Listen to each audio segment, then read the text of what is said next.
Olá, boa tarde! Você está surpreso? A gente resolveu entrar bem no meio da sua tarde para trazer informações preciosas e valorosas sobre a sua saúde. Estou aqui na companhia do Dr. Lair Ribeiro, no canal oficial do Dr. Lair, aqui no YouTube. Doutor, todo mundo esperando seu cumprimento, doutor. Oi, tudo bem? Pois é, estamos aqui surpreendendo, mas agora para frente não vai ser surpresa, porque de vez em quando nós vamos estar fazendo isso, tá bom? Exatamente. O nosso compromisso, né, doutor, apesar da agenda super cheia do doutor, é que a gente esteja aqui ao vivo com você a cada 15 dias no mínimo, né, doutor? É isso aí.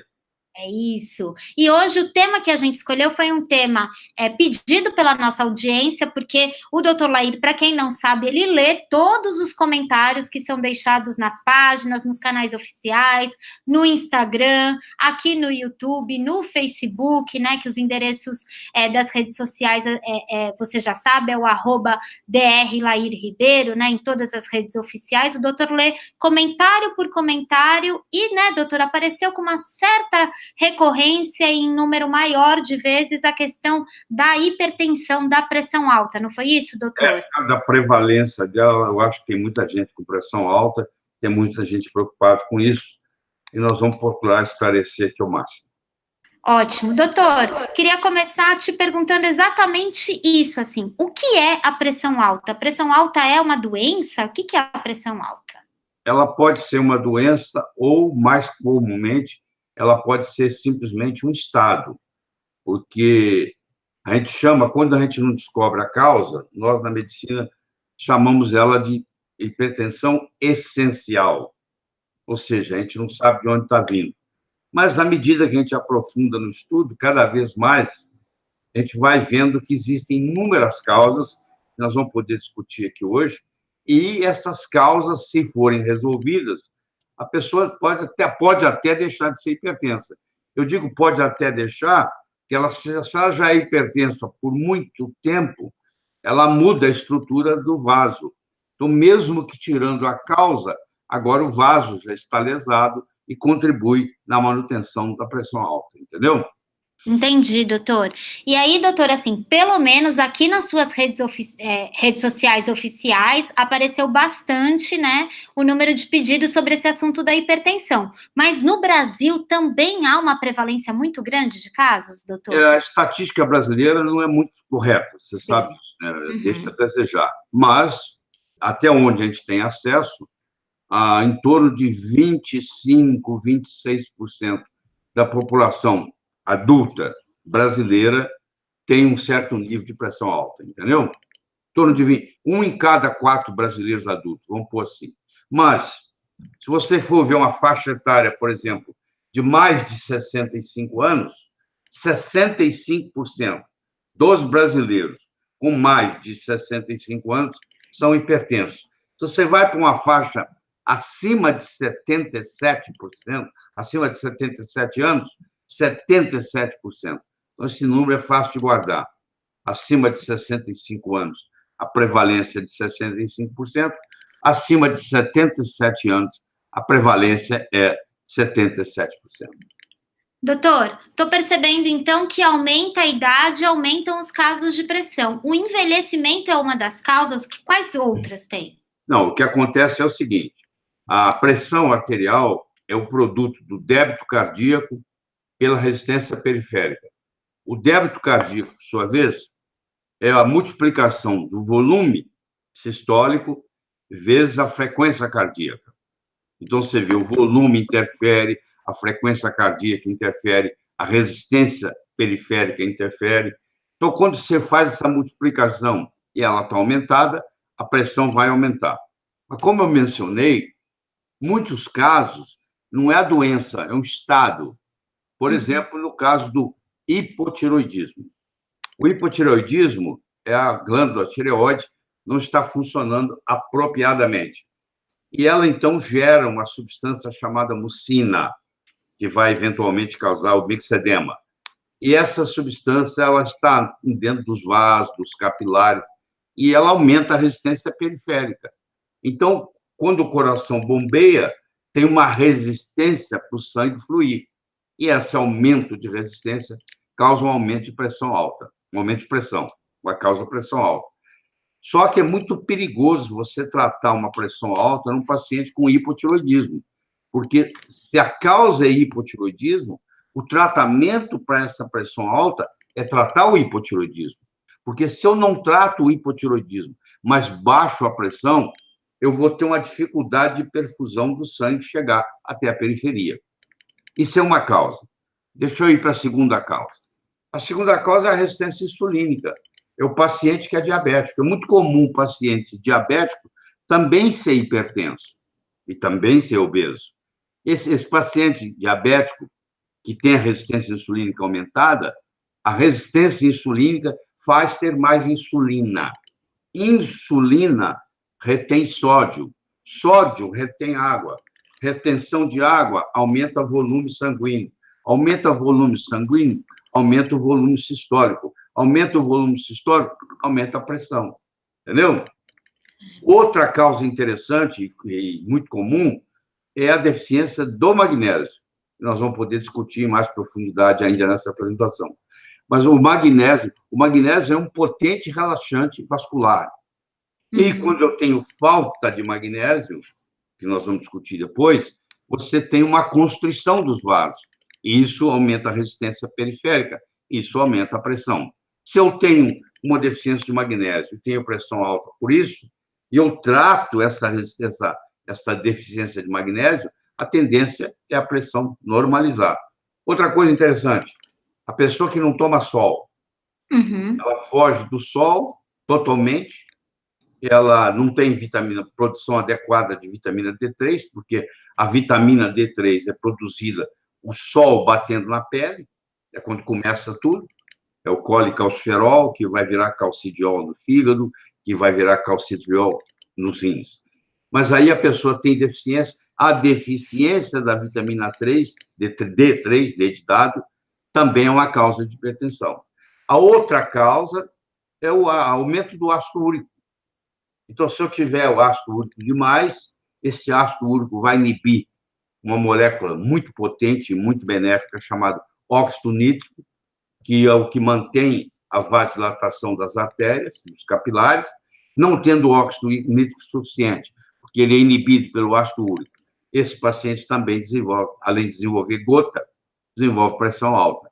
É muito comum o paciente com gota também ter pressão alta. Outra causa são os metais tóxicos. Eu estou contaminado com chumbo, ou estou contaminado com mercúrio, ou estou contaminado com cádmio. Isso também faz vasoconstrição. E último, dessas causas secundárias que a gente chama, é, por exemplo, uma infecção dentária assintomática. A pessoa não sente absolutamente nada, tem um dente com problema, um canal maltratado, tem uma infecção, ela não se manifesta clinicamente, mas ela libera substâncias que vão contribuir para o aumento da pressão. Vocês estão vendo que existem várias causas. É hipotiroidismo, é resistência insulínica, é magnésio, é deficiência de magnésio, deficiência de D3, é excesso de ácido úrico, é a presença de metal tóxico e a infecção assintomática. Tudo isso pode levar. Ou pode haver uma combinação desses fatores também, né? Nada impede da pessoa ter um hipotiroidismo e ter um metal tóxico. Entendeu?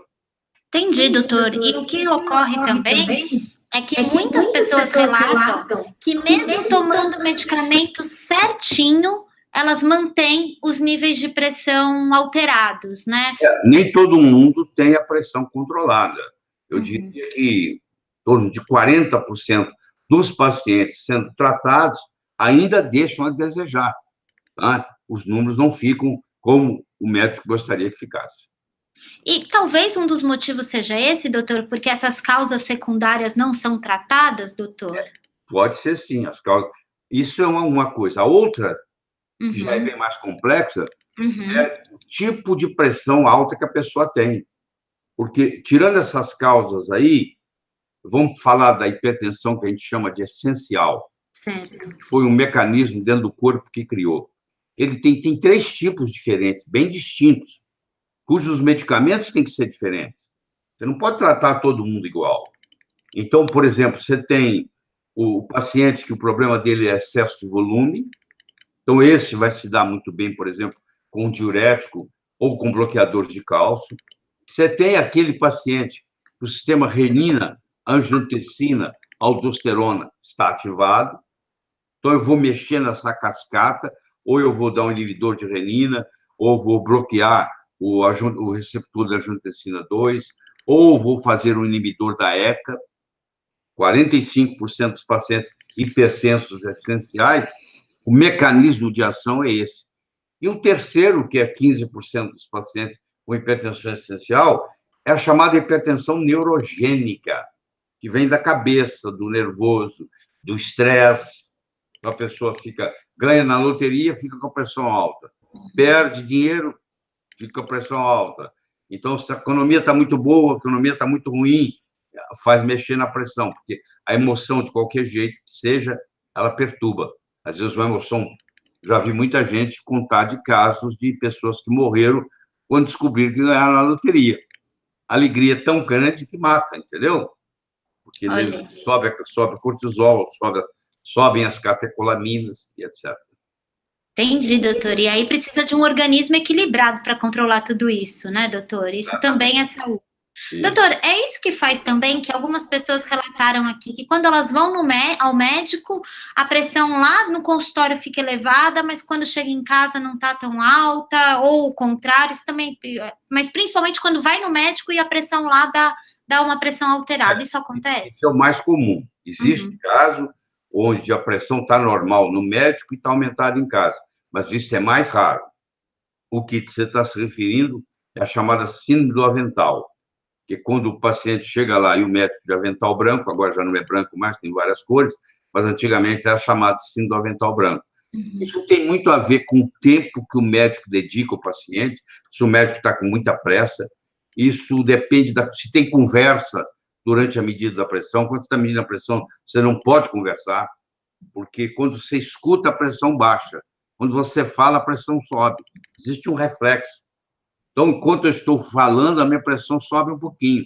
Às vezes, está sendo usado um manguito inadequado, a pessoa é muito obesa, tem um braço muito grosso, e o manguito não é um manguito de coxa, nesse caso tem que ser usado um manguito de coxa. Lá, muitas vezes, no consultório médico, é feita uma medida única, mede uma vez só, e o critério para medir pressão, você tem que medir 3 vezes, jogar a primeira fora, fazer uma média da segunda com a terceira, e, às vezes, o esvaziamento é muito rápido. Então, o médico calculou, deixou correr rápido demais. Também dá erro na medição, entendeu? Então, tem vários fatores que contribuem. Por isso que eu sou a favor de que esse controle de pressão tinha que ser feito em casa. É ensinar o paciente, ensinar ele que aparelho comprar, como é que ele deve medir, quantas vezes por semana, e etc. Entendi, doutor, para que o paciente consiga fazer essa medição em casa, para que ele tenha o número real. E existe alguma dica que a gente pode dar para as pessoas, para elas medirem a pressão em casa, doutor? Primeiro, eu recomendo que ela não meça com esse aparelhinho que põe no punho. Ele não tem a acurácia necessária para fazer o controle. O ideal é o do manguito automático. Quer dizer, a pessoa não precisa entender de nada. O robozinho lá faz tudo, mas tem que ser com manguito. Ela tem que escolher, de preferência, o braço esquerdo, para ela poder manusear mais fácil. Ela tem que tirar a pressão sempre no mesmo braço. Ela tem que fazer isso 2 vezes por semana. Medir 3 vezes. Descartar a primeira medida. Pegar a segunda e a terceira, fazer uma média. E aí faz a média do mês. E aí leva para o médico. No último mês, a minha pressão foi essa. Ele fez uma média, sempre usando do mesmo jeito. Ótimo, doutor. E ter esse controle, saber como está a sua pressão, é importante também para a prevenção de AVC, que a gente chama de derrame, doutor? Como é que se dá isso? Para várias coisas. Por exemplo, para você avaliar a influência do sal, por exemplo. Você quer saber se sal interfere. Só 30% dos hipertensos tem alguma sensibilidade ao sal. 70% não faria diferença nenhuma. Você pode descobrir se você é desse caso. Porque se você mediu a pressão hoje, direitinho, aí amanhã você mediu direitinho, igual o de hoje, aí você come sal e depois da manhã ela está aumentada, e depois você para o sal, ela cai. Ou não precisa ser só sal, pode ser álcool. O próprio paciente sabe, se ele tomar uma taça de vinho, isso vai aumentar, baixar a pressão dele. Ou café. Isso que eu ia perguntar. O café muito me interessa, porque eu tomo bastante café, doutor. Sim. O segredo do café é o seguinte: você tem que determinar geneticamente, eu já fiz o exame em mim, se você é um metabolizador rápido ou um metabolizador lento de café. Se você é um metabolizador rápido, você não precisa se preocupar, porque a cafeína vai ficar muito pouco tempo no seu corpo. Se você é um metabolizador lento, a história muda. Porque se você tomar muito café, acumula. Aí a pressão pode aumentar em função do café. Entendeu? E tem muitos medicamentos também que aumentam a pressão. Por exemplo, os medicamentos, os anti-inflamatórios, por exemplo, aumentam a pressão. É mesmo, doutor? Tem muito paciente que é sensível a anti-inflamatório, está tomando um anti-inflamatório e não consegue controlar a pressão, não sabe por quê. É porque está tomando aquele remédio. Doutor, mas eu quero voltar só um pouquinho em algo que você falou, porque imediatamente quando o senhor falou, a minha avó já me mandou aqui uma mensagem que ela disse: Doutor Lair disse que só 30% das pessoas são sensíveis ao sal, então o sal não é o causador absoluto da pressão. Doutor, explica para minha avó e para todo mundo. Eu diria que até menos de 30% são sensíveis ao cloreto de sódio. Porque o sal, lá onde ele está, na mina, ele tem 82 minerais. Dependendo do sal, tá? Tem sal que chega até 90 minerais. Por exemplo, o sal do Mar Celta tem 92 minerais, para você ter uma ideia. Então, você pode fazer espectrometria de massa do sal e determinar quais minerais ele tem. Então, o que? A pessoa pega lá os 84 minerais e faz virar 2. Elimina 82. E só deixa o cloreto e o sódio, aí o cloreto de sódio, que é branquinho, bonitinho, é o sal de mesa. Só que para chegar aí, precisou de detergente, precisou uma série de coisas. Então, tem resíduos ali que vão prejudicar. O que estou querendo dizer é que existe uma diferença muito grande entre o sal refinado e o sal integral. Às vezes, o sal refinado te faz mal. Dificilmente o sal integral vai te fazer mal. Você pode usar o sal integral do mar. A costa brasileira tem muito sal bom, tem muitas empresas boas no Brasil. Eu não vou falar nome de nenhuma, mas tem muitas. Você pode usar o sal do Mar Celta, que é conhecido no mundo inteiro como um dos melhores. E você pode usar até o sal rosa do Himalaia. Tem muita conversa fiada na internet de quem não sabe. Eu recomendo que, para você falar de sal rosa do Himalaia, você devia de ler pelo menos uns 2 ou 3 livros que existem no Amazon.com sobre o assunto, para você entender, porque se me perguntar assim, o sal do Himalaia tem flúor? Tem, mas o flúor da natureza é 5.000 vezes menor do que o flúor da água da sua torneira de casa, pra você ter uma ideia, entendeu? O fato de ter flúor não significa que está fazendo mal. É quantidades ínfimas, muito pequenas. 5.000, eu fiz o cálculo.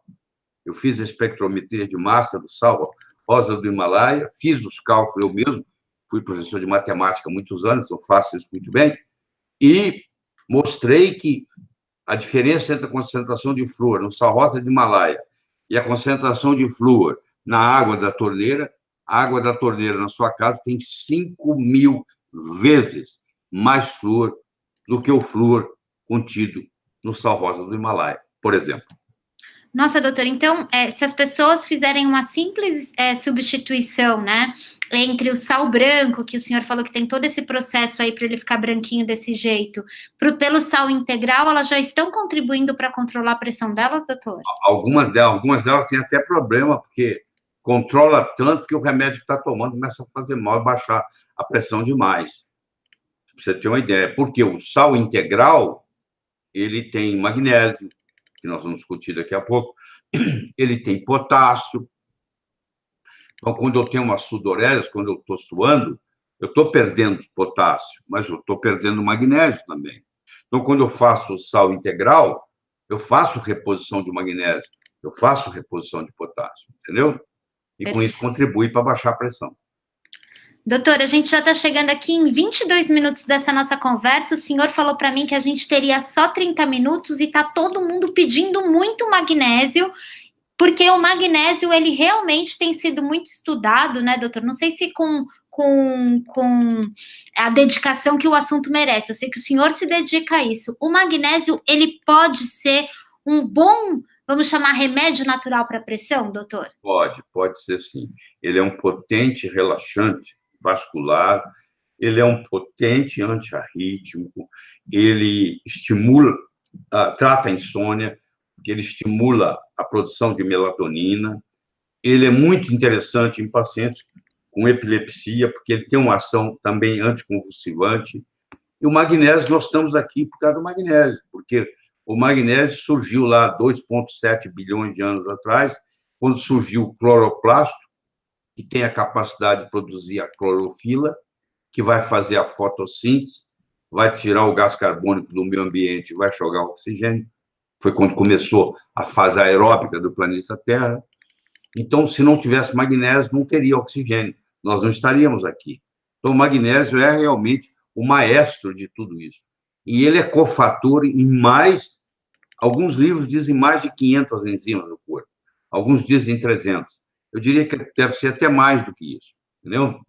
Então, ele é um mineral extremamente importante. O solo brasileiro é conhecido mundialmente por ser um solo muito pobre em magnésio, porque nós não temos muita água magnesiana, e para ter água magnesiana tem que ter vulcão. Nós, felizmente, não temos vulcões, mas também vamos pagar um preço por isso. Vamos ter menos água magnesiana e vamos ter menos magnésio no solo. Então, o brasileiro, em geral, ele é deficiente em magnésio. Nossa, doutor. E além disso, eu não sei se é verdade, queria que o senhor esclarecesse. Também tem uma história que o estresse, né, o fato de ter uma vida estressante, isso também faz com que o corpo expulse o pouco magnésio que a gente tem, é isso, doutor? Pelo seguinte, porque quando você fica estressado, você aumenta o cortisol. Para aumentar o cortisol, precisa de magnésio. Depois, esse cortisol tem que ser metabolizado. Para metabolizar isso, precisa de uma substância chamada glutationa, que é magnésio dependente. Então, você vê, o estresse acaba gastando magnésio. Tem uma pessoa muito estressada, ela acaba tendo deficiência de magnésio, por esse mecanismo, porque ela vai precisar de mais glutationa, ela vai precisar de mais cortisol. Tá certo, doutor. E, doutor, ainda é muito pouco explicado e difundido por aí a importância do magnésio, né? As pessoas não sabem. O magnésio a gente também perde. Quanto mais idade a gente tem, maior a deficiência, doutor? É o seguinte, nós temos uma reserva de magnésio no osso para atender as necessidades cardíacas. Só que a partir dos 55, 60 anos, essa reserva praticamente esgota. Uma pessoa de mais de 55 anos de idade, se ela faz um esforço muito grande, ela vai num churrasco, e depois do churrasco ela resolve jogar uma pelada no campinho lá da casa onde estão, pode acontecer, como acontece com frequência, morte súbita. Ou a pessoa, não sabe, ela faz sauna todo dia, e a sauna acaba fazendo ela suar, claro, e o suor, ela perde o magnésio.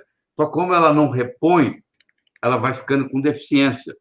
E aí começa a ter uma coisa chamada disionismo, onde os íons não estão bem equilibrados, porque o magnésio ele é um fator importante na bomba só de potássio, ele é um fator importante na bomba de cálcio, que é magnésio dependente. Então, quando falta o íon magnésio, cria-se no organismo uma coisa chamada disionismo, e que pode levar, eventualmente, até a morte súbita, porque quando você falta muito magnésio, existe uma arritmia, inclusive típica do magnésio, arritmia cardíaca, chamada torsade de point, foi descoberta pelos franceses, e esse torsade de point acaba, muitas vezes, terminando em fibrilação ventricular e morte súbita. Nossa, doutor. Doutor, o senhor aqui explicou de forma rápida, porém eficiente, a relação do magnésio com a insônia. Também tem uma relação entre o magnésio e o diabetes, doutor? Tem pelo seguinte, porque para produzir a insulina e para o transporte da insulina no corpo depende do magnésio. Então, quando eu tenho deficiência de magnésio, eu tenho deficiência na produção de insulina e eu tenho deficiência no transporte da insulina para o lugar onde ela precisa atuar. E isso, claro, prejudica e acaba levando uma resistência insulínica, tá? Acaba causando problema. Doutor, uma outra coisa, se as pessoas ainda não sabem tanto sobre a importância do magnésio, mas o senhor está ajudando aí para que se atentem a isso, da vitamina D3 a gente já tem até um certo coro para isso, né? Mas há também uma importante função do magnésio para a questão da vitamina D3. Existe gente que fica resistente à vitamina D3, doutor? Pois é, o magnésio, ele é um cofator no receptor da vitamina D3. E nos casos escritos na literatura, chamado resistência à vitamina D3, que dá dose e não resolve nada, porque ela não consegue atuar no receptor, na grande maioria é por deficiência de magnésio. Você está vendo que o magnésio não é à toa que ele interfere em mais de 500 reações do corpo. Nós estamos falando de algumas, e tem muitas que nem foi descoberto ainda, entendeu? E todo brasileiro, praticamente, do ponto de vista prático, tem deficiência de magnésio. Tá certo, doutor. Eu queria muito agradecer o seu tempo e dizer para você que está com sabor de quero mais aí do outro lado, é simples, é fácil e é rápido. Aqui na descrição, no link dos comentários, aqui na descrição desse vídeo, você pode acessar o link e ter uma aula completa do Dr. Lair Ribeiro sobre a pressão alta e sobre as melhores fontes naturais de magnésio, como você pode, de uma forma natural, cuidar da sua saúde, da sua pressão. É só você acessar aqui no link da descrição para ter o Dr. Lair perto de você e mais do que isso, além dessa aula completa que o doutor vai te dar para que você esclareça os seus entes queridos e a si próprio e tal, a partir do momento que você recebe essa aula, o Dr. Lair também vai te visitar sempre por e-mail, trazendo os melhores conteúdos de saúde verdadeira, não é isso, doutor? É isso aí, é isso aí. Doutor, muito obrigada mais uma vez por esse nosso programa aqui ao vivo, no meio da tarde, eu acho que é ótimo. Tomei meu café aqui, ouvindo o senhor, já sabendo que ele pode sim causar uma pressão, mas também aprendi sobre o sal integral, então vou dar uma controlada aqui, tá bom, doutor? Até a próxima. Até a próxima, gente. Obrigada, tchau.